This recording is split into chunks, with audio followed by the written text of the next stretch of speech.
Ja feia uns quants dies que la Nia havia desaparegut i no sabia on s'havia ficat. Els banys de la Nia menys 7, segona part. I així què et sembla si aquesta altra la posem aquí? Sí, queda perfecta aquesta aquí. I si canviem aquesta altra i la posem allà? Sí.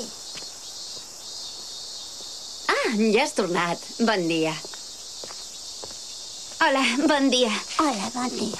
Ei, Mayuko, sobre la teulada de la teva habitació... Sí? Per fi he pogut avisar perquè la vinguin a arreglar.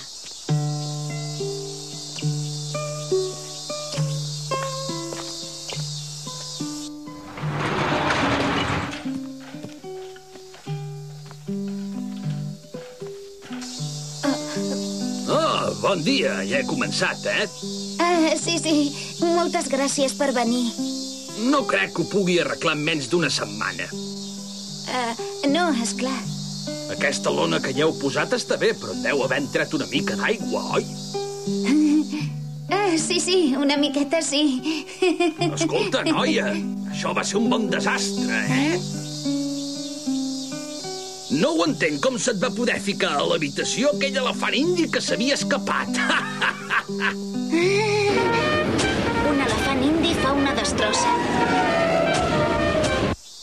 Sí, costa d'imaginar. Ai, Kotomi, no t'has passat amb aquesta explicació? Vols dir?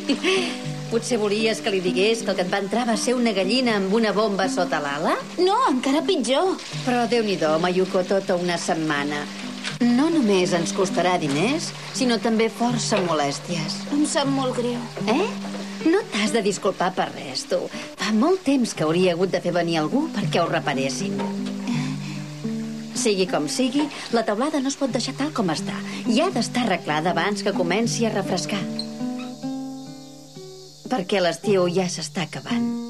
Sí. A més, si et dic la veritat d'allò que vam parlar, volia arreglar-la abans que vingués el que ens vol comprar els banys. Esclar. Tens tota la raó.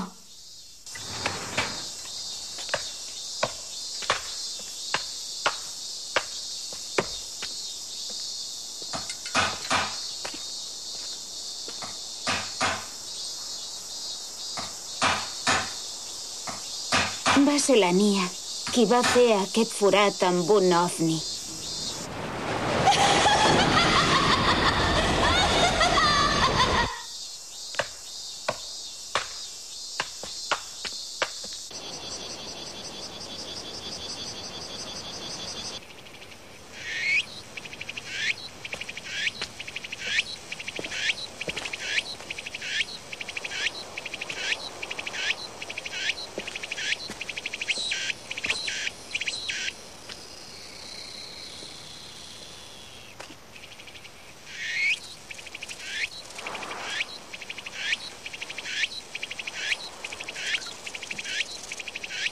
L'estiu també s'acaba, ja.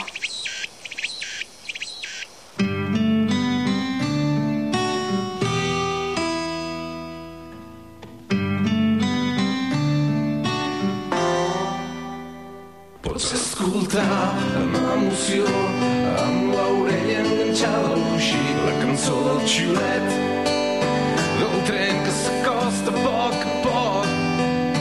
Vam ser molt feliços amb les rascades i els traus, amb aquelles males herbes i el mar davant dels ulls, i en aprenentatge de vegades sentia de sobte dins del meu pit moltes ganes de plorar al mig de la gran ciutat, perdut i sol entre la gent, entre els carrers caminant,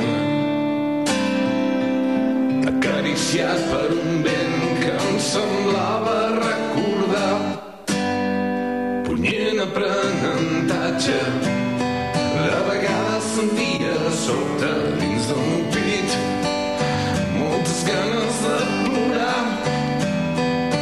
Quan tornarà l'estiu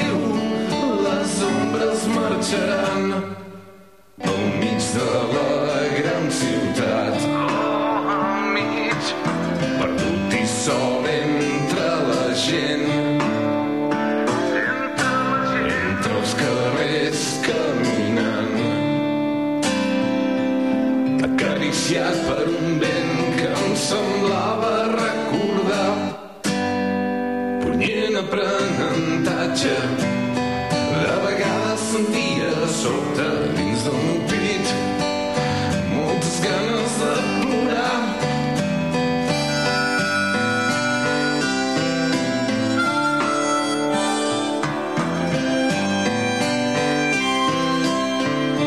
Què? Una menys 7? Sí, va desaparèixer de sobte, sense dir res, fa una setmana. Ah, és una extraterrestre, però no té antena.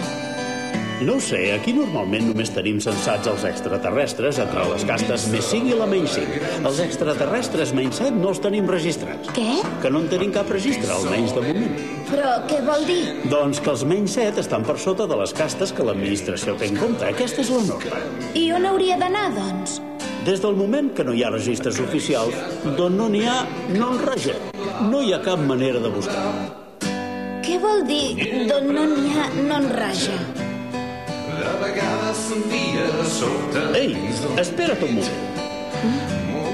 M'agradaria ajudar-te, però el registre oficial està fet de manera que es considera que no hi ha extraterrestres per sota dels menys 5. Si tornes a veure aquesta noia, digue-li que el que podria fer és venir a inscriure's com a menys 5.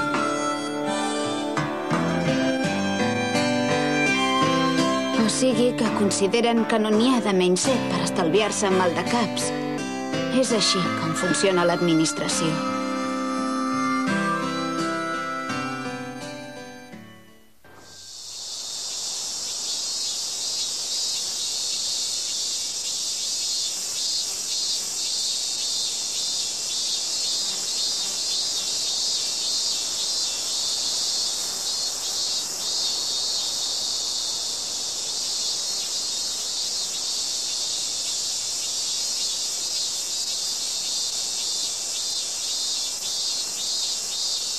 Una carta. Gràcies. Molt bé. Adéu. Carta a la Momo Enoshima i la Mayuko de la mare de la Mayuko.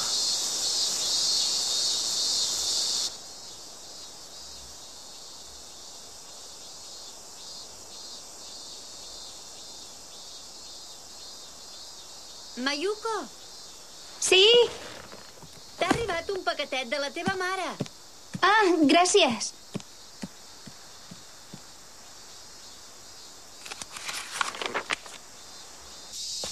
Mayuko, després de parlar amb tu per telèfon l'altre dia, he buscat les llibretes amb els contes que em vas dir que havies escrit, però no les he trobat. En lloc de les llibretes he trobat aquestes fotos de fa temps i te les envio.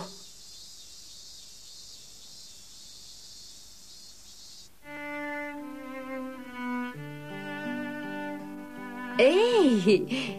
Si això són els banys Enohana, tal com eren abans.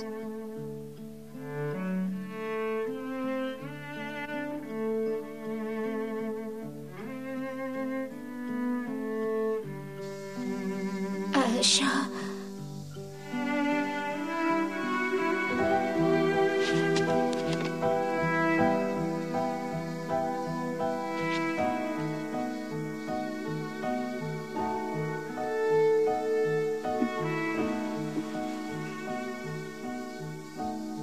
Mayuko, què et passa? Kotomi, jo vivia aquí, oi?